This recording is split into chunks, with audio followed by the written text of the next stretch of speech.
جو لوگ حج پر نہیں جا سکے تو گھر بیٹھ کر یہ تسبیح پڑھ لیا کریں۔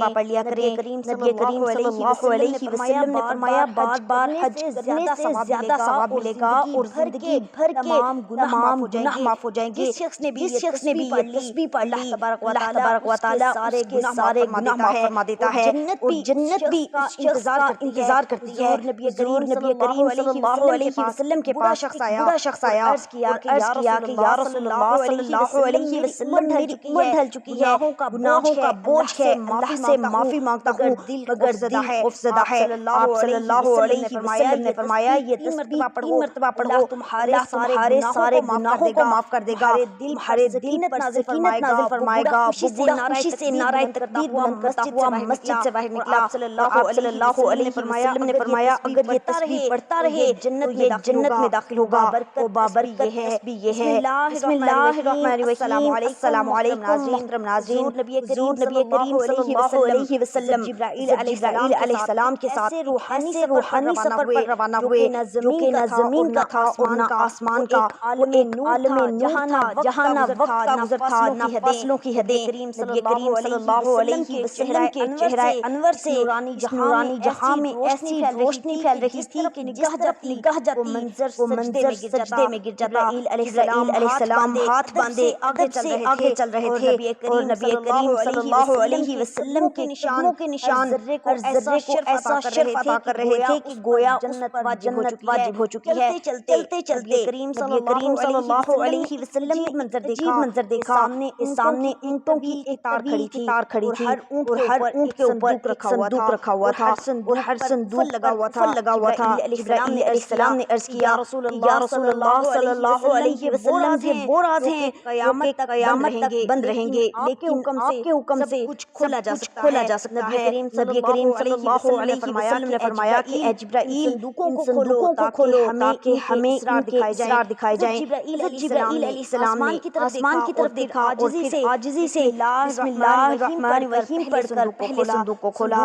صندوق کھلتے ہی ایک سیلاب باہر نکلا اور اس میں ہزاروں انڈے تھے۔ ہر انڈے کے اندر چھوٹا سا ذرہ تھا اور ہر ذرے میں خشخاش کا ایک دانہ تھا۔ نبی کریم صلی اللہ علیہ وسلم نے خشخاش کے دانے کو دیکھا تو فرمایا سبحان اللہ جبرائیل یہ کیا ہے؟ جبرائیل علیہ السلام نے عرض کی یا رسول اللہ صلی اللہ علیہ وسلم یہ کائنات کا وہ راز ہے جو انسان کی بہت بلند ہے۔ جب انہوں نے اس خشخاش کے دانے کو کھولا تو جہاں آباد تھا اس جہاں میں دریا بہ رہے تھے، اڑ رہے تھے اور مجمع لگا ہوا تھا جس میں علماء خطبہ دے رہے تھے اور وہ علماء اعلان کر رہے تھے کہ اے انسانوں قریب ایک آخری نبی صلی اللہ علیہ وسلم آنے والا ہے۔ ایسا نبی ہوگا کہ جس کے آنے سے زمین کو زندگی ملے گی اور آسمان کو سلامتی۔ جبرائیل علیہ السلام نے فرمایا اے صاحبان علم وہ نبی آ چکے ہیں جو تمہارے سامنے کھڑے ہیں، یہی وہ آخری نبی صلی اللہ علیہ وسلم ہیں۔ سب علماء فوراً اپنی جگہ سے ادب کے ساتھ کھڑے ہو گئے اور ان کے چہروں پر چادر آ گئی، ان کی زبانوں سے بیک جملہ نکلا مرحبا یا حبیب مرحبا صلی اللہ علیہ وسلم۔ نبی کریم صلی اللہ علیہ وسلم نے فرمایا جبرائیل یہ منظر تو ایسا ہے کہ دل کو کپاہٹ میں وجد آ جائے۔ جبرائیل علیہ السلام نے عرض کیا یا رسول اللہ صلی اللہ علیہ وسلم ایک صندوق کا راز ہے جیسے ہزاروں صندوق اور ہیں، ہر صندوق میں لاکھوں جہاں ہیں اور ہر جہاں میں آمد کا ذکر ہو رہا ہے۔ آپ کی نبوت کی روشنی انڈوں کے اندر داخل ہو کر عالموں تک پہنچ چکی ہے۔ پیارے آقا نبی کریم صلی اللہ علیہ وسلم ایک اور صندوق کے قریب گئے۔ جبرائیل علیہ السلام نے بسم اللہ پڑھی، صندوق کھولا تو شہر تھا، شہر کے در و دیوار پر لکھا ہوا تھا لا الہ الا اللہ محمد رسول اللہ۔ شہر کے ہر مشانی کی پیشانی پر نور تھا اور وہ سب ذکر کر رہے تھے۔ یہ منظر دیکھ کر نبی کریم صلی اللہ علیہ وسلم کی آنکھوں میں آنسو آ گئے اور فرمایا جبرائیل یہ کون لوگ ہیں؟ جبرائیل علیہ السلام نے کہا یہ آپ کی امت ہے جو ابھی دنیا میں نہیں آئی مگر ان کے دلوں میں محبت رکھی جا چکی ہے۔ ان کا رزق ان کی دعا ان کا ایمان ذکر سے جڑا ہے۔ نبی کریم صلی اللہ علیہ وسلم نے فرمایا اے جبرائیل یہ سب میری امتی ہیں، ان کے گناہ معاف ہوں گے۔ جبرائیل علیہ السلام نے کہا یا رسول اللہ صلی اللہ علیہ وسلم اگر وہ آپ کا نام لے کر ایک بار بھی بھر کے رولیں ان کے گناہوں کو زمین سے آسمان تک معاف کر دیا جائے گا۔ اور اگر ایک مرتبہ بھی یہ مختصر سا کلمہ پڑھ لیں سبحان اللہ و بحمدہ اللہ لا الہ الا هو الحی القیوم، ان کے نامہ اعمال میں ہزاروں نیکیاں لکھی جائیں گی۔ نبی کریم صلی اللہ علیہ وسلم نے فرمایا اے جبرائیل ان صندوقوں میں کتنی نشانیاں ہیں؟ جبرائیل علیہ السلام نے عرض کیا یا رسول اللہ صلی اللہ علیہ وسلم ان میں ہر اس شخص کے راز ہیں جو آپ سے محبت کرتا ہے، اور ہر وہ آنسو محفوظ ہے جو کسی نے رات کی تنہائی میں آپ کا نام لے کر بہایا ہے۔ اللہ تبارک و تعالیٰ نے ایمان والوں کو کثرت سے اپنا ذکر کرنے کا حکم دیا۔ ارشاد باری تعالیٰ ہے اے ایمان والو اللہ کا ذکر کثرت سے کیا کرو، صبح و شام بھی بیان کیا کرو۔ ذکر اللہ کے بہت سارے فوائد و ثمرات سورہ بقرہ میں اللہ پاک ارشاد فرماتا ہے اذکرونی اذکرکم واشکروا لی ولا تکفرون، مجھے یاد رکھا کرو میں تمہیں یاد رکھوں گا اور تم میری شکر گزاری کرتے رہنا۔ اللہ والو جان لیجئے اللہ تبارک و تعالیٰ فرماتا ہے اے ابن آدم ہم نے تجھے مٹی سے پیدا کیا اور مٹی میں ہی لوٹا دیں گے، مگر اس درمیانی سفر میں تجھے عقل دی، شعور دی، آزاد دیے، دل دیا، آنکھ دی، کان دیے، زبان دی، اور سب سے بڑی نعمت کے دی ہم نے اپنے بندوں میں چن لیا۔ سے کہا کہ دیکھ یہ زندگی کھیل تماشا نہیں ہے، ہم نے تیری زندگی کے ہر مرحلے کو نشاندہی کے ساتھ بنایا۔ جب تو رحم میں نطفہ تھا ہم نے تیری تخلیق شروع کی، گوشت کا لوتھڑا، پھر اس میں روح پھونکی، جب تو پیدا ہوا تو والدین کی گود میں محور بنا، دودھ غذا کھائی، کھیل میں مشغول ہوا، پھر جوانی آئی، سجین کہا گیا، پھر داڑھی نکلی، غلام کہلایا، پھر مرحق ہوا، پورے جوش سے مرد بن گیا، پھر شباب کہلایا، پھر رجل، جب 30 سال کی عمر ہوئی، پھر جب 40 سال کا ہوا تو شیخ کہلایا، جب عمر ڈھلنے لگی، کمزور ہوئی، بینائی کمزور ہوئی تو عمر میں داخل ہوا، اور یہاں سے زندگی کا زوال شروع ہوا۔ انس رضی اللہ تعالیٰ عنہ سے مروی ہے کہ نبی کریم صلی اللہ علیہ وسلم نے ارشاد فرمایا جس کی عمر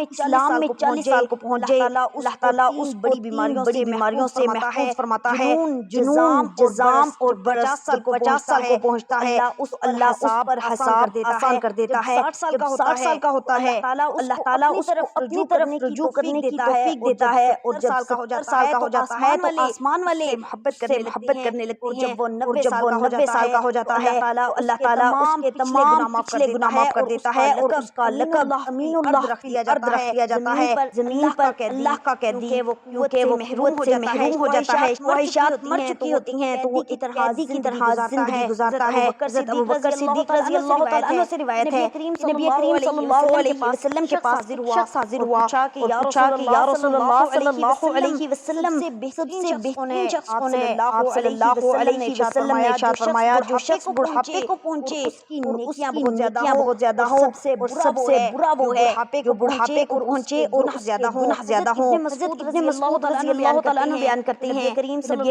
اللہ علیہ وسلم نے فرمایا قیامت کے دن ابن آدم سے 5 سوال ہوں گے، ایک یہ ہوگا اپنی جوانی کی کہاں خرچ کی، اپنی عمر کس میں ضائع کی، اپنے علم پر کیا عمل کیا۔ رضی اللہ تعالیٰ عنہ کے پاس ایک شخص آیا اور کہنے لگا میرے بال سفید ہو جاتے ہیں، کس چیز کی علامت ہے؟ فرمایا کہ یہ یاد دہانی ہے، اس دنیا میں نہیں رہے گا اور عنقریب دار فانی سے رخصت ہونے والا ہے۔ سیدنا ابو الدرداء رضی اللہ تعالیٰ عنہ بیان کرتے ہیں رسول کریم صلی اللہ علیہ وسلم نے فرمایا کیا میں تمہیں وہ عمل نہ بتاؤں جو تمہارے سب اعمال سے بہتر، تمہارے رب کے ہاں سب سے پاکیزہ، تمہارے درجات میں سب سے بلند، تمہارے سونے اور چاندی خرچ کرنے سے بہتر ہے، اور تمہارے لیے اس سے بھی بہتر ہے کہ تم اپنے دشمنوں سے ملو، ان کی گردنیں اتارو اور وہ تمہاری گردنیں اتارے۔ صحابہ کرام رضوان اللہ تعالی علیہم اجمعین نے یا رسول اللہ صلی اللہ علیہ وسلم کیوں نہیں؟ آپ صلی اللہ علیہ وسلم نے فرمایا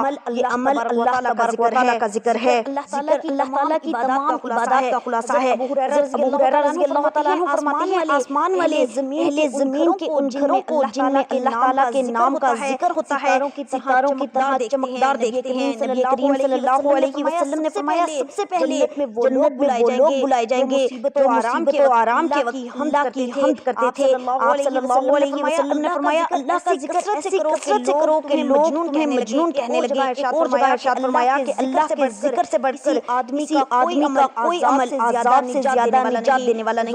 حضور نبی کریم صلی اللہ علیہ وسلم سے پوچھا گیا کوئی ایسی چیز بتا دیجیے جسے مشغلہ اور دستور بنا لیا جائے۔ آپ صلی اللہ علیہ وسلم نے ارشاد فرمایا اللہ کے ذکر سے ہر وقت لسان رہے۔ حضور صلی اللہ علیہ وسلم کا ایک اور ارشاد ہے جو شخص اللہ کا ذکر کرتا ہے اور جو نہیں کرتا دونوں کی مثال زندہ اور مردہ کسی ہے۔ ذکر کرنے والا زندہ ہے اور نہ کرنے والا مردہ۔ سعد رضی اللہ تعالیٰ عنہ سے روایت ہے نبی کریم صلی اللہ علیہ وسلم نے فرمایا کہ نمازوں کے بعد یہ دعا کرو اے اللہ میں بزدلی سے تیری پناہ مانگتا ہوں اور ارذل عمر کی طرف لوٹائے جانے سے پناہ میں آتا ہوں اور قبر کے عذاب سے تیری پناہ مانگتا ہوں۔ جان لیجیے کہ ارذل عمر سے مراد کیا ہے؟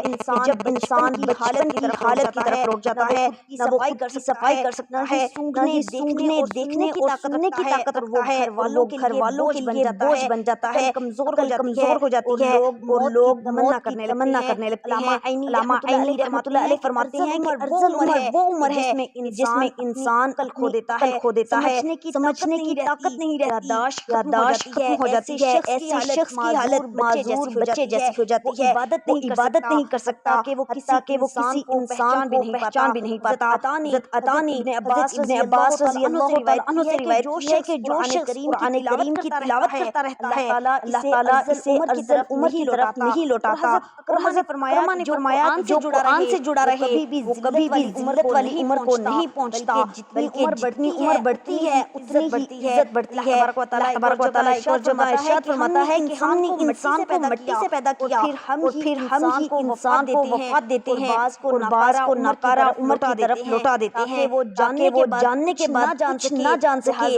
لہٰذا اے بندہ مومن اگر اللہ نے تجھے جوانی دی، صحت دی، طاقت دی تو شکر ادا کر اور نیک اعمال کر بڑھاپے میں تیرے لیے آسانیاں ہوں۔ نبی کریم صلی اللہ علیہ وسلم نے ارشاد فرمایا جو شخص یہ تسبیح 3 مرتبہ پڑھ لے تو اللہ تعالیٰ اس کے تمام گناہ معاف فرما دیتا ہے۔ میدان جنگ سے بھاگنے والا ہی کیوں نہ ہو، یاد رہے مارکہ حق و باطل کے دوران دشمن کے خوف سے جنگ کے میدان کو چھوڑ کر بھاگنا گناہ کبیرہ ہے۔ جنگ کے دوران دو ہی راستے ہوتے ہیں، پتہ ہوتی ہے اور مجاہد غازی بن کر واپس آتا ہے، یا پھر حق و باطل کے مارکے کے دوران ہمیں شہادت نوش کر کے اللہ تبارک و تعالیٰ کے حضور ہو جاتا ہے۔ یعنی جنگ چھوڑ کر واپسی کا راستہ اختیار کرنا بہت بڑا گناہ ہے، لیکن جو شخص یہ 3 بار پڑھ لے یہ گناہ بھی اللہ تبارک و تعالیٰ کے حکم سے معاف کر دیا جاتا ہے۔ حضور نبی پاک صلی اللہ علیہ وسلم کے پاس بوڑھا شخص آیا اور عرض کرنے لگا یا رسول اللہ صلی اللہ علیہ وسلم میری عمر ڈھل چکی ہے، گناہوں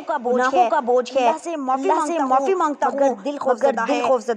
آپ صلی اللہ علیہ وسلم نے فرمایا یہ تسبیح 3 مرتبہ پڑھ لو، اللہ تمہارے سارے گناہوں کو بخش دے گا اور تمہارے دل پر سکینت نازل فرمائے گا۔ وہ بوڑھا شخص خوشی سے نعرہ تکبیر بلند کرتا ہوا مسجد سے باہر نکلا۔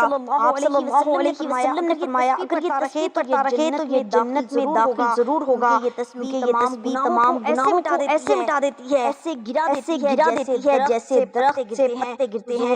حضور نبی کریم صلی اللہ علیہ وسلم نے فرمایا یہ تسبیح زبان پر ہلکی اور میزان پر بھاری ہے اور اللہ تبارک و تعالیٰ کو بہت زیادہ محبوب ہے۔ اگر انسان کے گناہ زمین سے آسمان کے درمیان پھیلے ہوئے ہیں اور زمین سے لے کر آسمان تک پورا علاقہ انسان کے گناہوں سے بھرا ہوا ہے، یا پھر انسان کے گناہ دنیا میں موجود تمام ریگستانوں کی ریت کے برابر ہو چکے ہوں، یا انسان کے گناہ تیز بارش کے اندر برسنے والے قطروں سے بھی زیادہ ہوں، اللہ تبارک و تعالیٰ کی ذات رحیم و کریم اس کے تمام گناہوں کو ختم کر دیتی ہے جس طرح آج ہی ماں کے پیٹ سے پیدا ہوا ہو۔ انسان گناہوں سے مکمل طور پر یہ ہے سبحان اللہ و بحمدہ سبحان اللہ العظیم۔ جو شخص بابرکت کلمات کے ساتھ اللہ کو بھی شامل کر لے گا اللہ تبارک و تعالیٰ اس کے دل کو نور سے بھر دے گا، صدر کو وسعت دیتا ہے اور اس پر جنت کے دروازے کھول دیتا ہے۔ ابن عباس رضی اللہ عنہ بیان کرتے ہیں کہ نبی کریم صلی اللہ علیہ وسلم نے ارشاد فرمایا جو بندہ ان کلمات صبح و شام 3 مرتبہ پڑھتا رہے اللہ تعالیٰ اس سے راضی ہو جاتا ہے، اگرچہ اس کے گناہ زمین سے آسمان تک لبریز ہی کیوں نہ ہو۔ ایک اور مقام پر نبی کریم رؤوف الرحیم صلی اللہ علیہ وسلم نے ارشاد فرمایا جو شخص ہر روز رات کو بستر پر لیٹ کر دعا 3 مرتبہ پڑھ لے گا تو سابقہ تمام مٹا دیا جائے گا اگرچہ وہ جنگ کے میدان سے ہی بھاگا ہوا ہو۔ تسبیح یہ ہے استغفر اللہ الذی لا الہ الا هو الحی القیوم واتوب الیہ۔ اللہ والو آپ ان کلمات کی فضیلت کا اندازہ لگا سکتے ہیں۔ نبی پاک صلی اللہ علیہ وسلم نے ان بابرکت کلمات کے حوالے سے یوں فرمایا، دو کلمے ایسے ہیں جو اللہ تعالیٰ کو بہت محبوب ہیں، یعنی ان کا کہنے یا ان کو پڑھنے والا اللہ کو بہت محبوب ہو جاتا ہے، زبان پر بہت ہلکے اور اعمال کے ترازو میں بہت وزنی ہیں۔ وہ دو کلمے یہ ہیں، سبحان اللہ و بحمدہ، سبحان اللہ العظیم۔ رسول کریم صلی اللہ علیہ وسلم نے ارشاد فرمایا، جو بھی سبحان اللہ و بحمدہ ایک دن میں 100 مرتبہ پڑھے اس کے تمام صغیرہ گناہ مٹا دیے جائیں گے، چاہے اس کے گناہ سمندر کی جھاگ کے برابر ہی کیوں نہ ہو۔ ایک اور حدیث مبارکہ میں نبی کریم صلی اللہ علیہ وسلم نے ارشاد فرمایا، جو شخص بھی صبح و شام سبحان اللہ و بحمدہ سبحان اللہ العظیم پڑھے تو قیامت کے دن افضل عمل کسی کا نہیں ہوگا سوائے اس شخص کے اس کے برابر یا اس سے زیادہ ان کلمات کو پڑھا ہوگا۔ المؤمنین حضرت جویریہ رضی اللہ تعالیٰ عنہ بیان کرتی ہیں، حضور نبی کریم صلی اللہ علیہ وسلم صبح کی نماز پڑھنے کے بعد صبح ان کے پاس سے چلے گئے اور وہ اس نماز کی جگہ پر بیٹھی تھی۔ آپ صلی اللہ علیہ وسلم دن چڑھے تشریف لائے اور وہیں بیٹھی ہوئی تھیں۔ آپ صلی اللہ علیہ وسلم نے فرمایا، کیا جس وقت سے میں تم کو چھوڑ کر گیا ہوں اسی طرح بیٹھی ہوئی ہو؟ تو حضرت جویریہ رضی اللہ تعالیٰ عنہ نے عرض کی، جی ہاں یا رسول اللہ صلی اللہ علیہ وسلم۔ نبی کریم صلی اللہ علیہ وسلم نے فرمایا، میں نے تمہارے بعد یعنی تم سے جدا ہونے کے بعد چار ایسے کلمات تین بار کہے جو کچھ تم نے صبح سے اب تک پڑھا ہے، اگر اس کا ان کلمات کے ساتھ وزن کروں ان کلمات کا وزن زیادہ ہوگا۔ وہ کلمات کے ہیں، سبحان اللہ و بحمدہ عدد خلقہ ورضاء نفسہ وزینۃ عرشہ ومداد کلماتہ۔ اللہ کی حمد اور تسبیح ہے مخلوق کے عدد، اس کی رضا، اس کے عرش کے وزن اور اس کے کلمات کی سیاہی کے برابر۔ ایک اور حدیث پاک میں ہے، نبی پاک صلی اللہ علیہ وسلم نے ایک دن صحابہ کرام رضوان اللہ علیہم اجمعین سے فرمایا کہ سبحان اللہ و بحمدہ 100 مرتبہ پڑھو۔ جس نے اسے ایک مرتبہ پڑھا اس کے لیے 10 نیکیاں لکھی جائیں گی، اور جس نے اسے 10 مرتبہ پڑھا اس کے لیے 100 نیکیاں لکھی جائیں گی، اور جس نے 100 مرتبہ پڑھا اس کے لیے 1000 نیکیاں لکھی جائیں گی۔ اور جو زیادہ پڑھے گا اللہ رب العزت بھی اسے زیادہ عطا کریں گے، اور جو اللہ رب العزت سے بخشش طلب کرے گا تو اللہ تبارک و تعالیٰ اسے بخش دیں گے۔ ماشاءاللہ، سبحان اللہ، الحمدللہ۔ اللہ والو آپ یہاں سے اندازہ لگائیں، اس بات کا ہم اندازہ لگا سکتے ہیں کہ اس کلمے کی کتنی طاقت ہے، چھوٹے سے کلمے کی کتنی برکت ہے جو حدیثوں میں بیان کی گئی ہے۔ جو بھی شخص ان بابرکت کلمات کو پڑھے گا اللہ تبارک و تعالیٰ اس کے تمام گناہوں کو معاف کر دیں گے اور اس پر اپنی رحمت نازل فرمائیں گے۔ اس لیے ہمیں چاہیے کہ روزانہ زیادہ سے زیادہ ان کلمات کو پڑھیں تاکہ اللہ تبارک و تعالیٰ ہمارے تمام پچھلے گناہوں کو معاف کر دے اور ہمارے رزق میں برکتیں اور رحمتیں عطا فرمائے۔ اللہ تبارک و تعالیٰ سے دعا ہے کہ نیکی کی بات کو سمجھنے اور اس پر عمل کرنے کی توفیق عطا فرمائے۔ اللہ تبارک و تعالیٰ میرا سنانا اور آپ کا سننا اپنی پاک اور بلند بارگاہ میں منظور فرمائے۔ اللہ تعالیٰ آپ سب کو خوش اور آباد رکھے، ہمیشہ ہنستے اور مسکراتے رہیے۔ انشاءاللہ ایک اور وظیفے کے ساتھ بہت سارا خیال رکھیے گا، چینل کا بھی اللہ نگہبان۔